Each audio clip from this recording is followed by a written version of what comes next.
Thank you, Mr. Chairman, and thank you, Assistant Secretary Huffman, for being here. Assistant Secretary Huffman, what role do you think natural gas plays in the future of our electricity in our nation?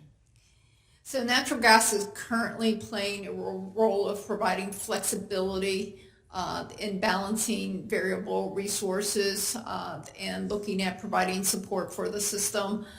Similar to hydropower assets, it is providing that flexibility and support for the system. And I have a concern that in the Clean Future Act, it says that basically we need to eliminate natural gas by 2035 for electricity generation. My concern is that that's is a fast time period.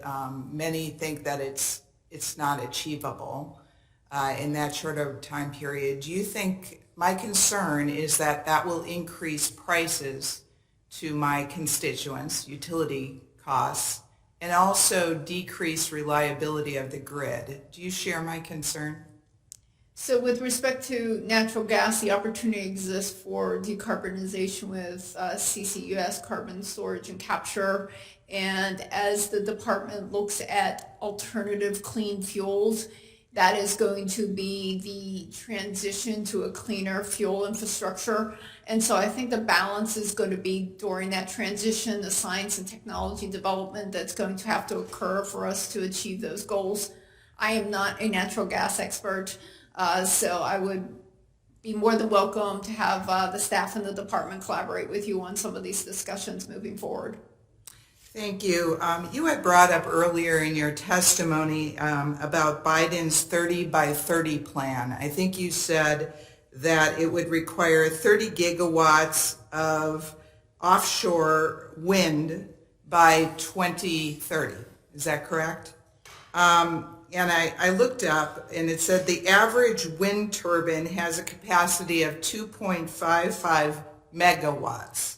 And so if I did my math right, that means it would require 11,765 offshore wind turbines to generate this amount of electricity.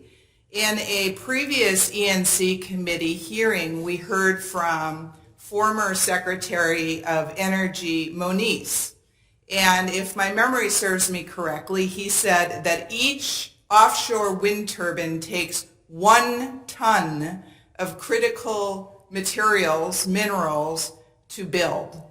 And that, would be required tons of excavating, processing, that type of thing.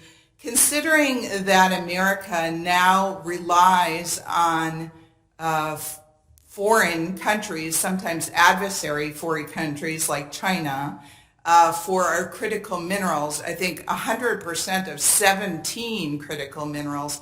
Where do you propose that we get all of these critical minerals to build 11,765 offshore wind turbines?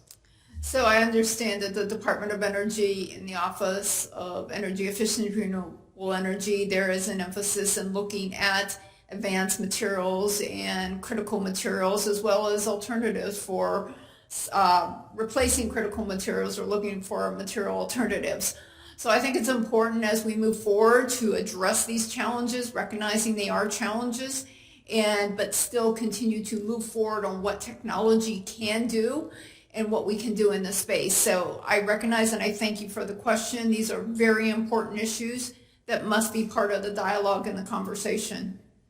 And thank you. And the reason that I bring these up is I think I have a general concern, and many of us do, that the timeline for switching to purely solar and wind is just totally unreasonable and will increase the cost to my constituents' utility. I have a lot of senior citizens on fixed incomes in my Congressional District, and they complain if their utility bill goes up by $5, let alone, this 14 years, we're going to get rid of a reliable baseload energy and somehow think that we're going to replace it so soon. It's such a fast timeline.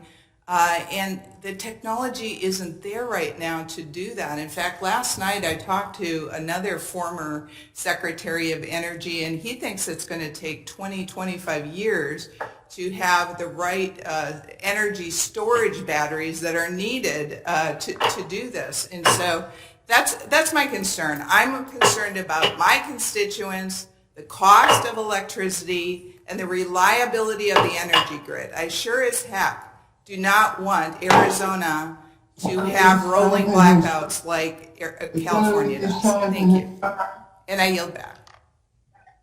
No, lady, yields back.